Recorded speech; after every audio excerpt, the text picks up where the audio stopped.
அது ஒரு பிரதான சாலை. அந்த சாலையில ஒரு லாரியில நிறைய தானிய மூட்டைகளை எடுத்துட்டு போயிட்டு இருந்தாங்களாம்.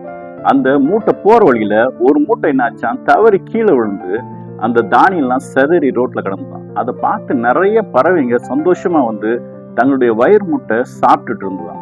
அதை ஒரு மனுஷன் பார்த்துட்டு இருந்தானா, எல்லா பறவைகளையும் விரட்டி விட்டுட்டு அந்த தானியத்தை எல்லாத்தையும் ஒரு மூட்டையா கட்டி மொத்தமா தூக்கிட்டு போயிட்டு இருந்தானா. ஆமா ஃப்ரெண்ட்ஸ், அந்த மனுஷனை பாருங்க, தனக்கு அன்னைக்கு என்ன வேணும் அப்படின்றத நினைக்க மாட்டான்.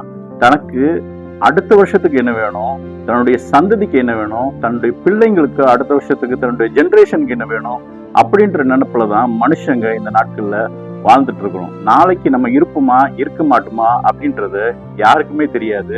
ஆனா நம்மளுடைய சந்ததிக்கு அவன் சேர்த்து வச்சுட்டு இருப்பான். நம்ம பசங்களுக்கு என்ன நம்ம சேர்த்து வைக்கணும்னா, அவங்களுக்கு நல்ல கல்வியை கொடுக்கணும். நம்மளுடைய மார்க்கத்துல இருக்க நல்ல அறிவுரைகளை அவங்களுக்கு சொல்லி வளர்க்கணும். அதை மட்டும் செஞ்சா போதும். நம்மளுடைய பசங்களோட லைஃப் அவங்களே நல்லா அமைச்சுப்பாங்க. நல்லதை பார்ப்போம், நல்லதை பகிர்வோம்.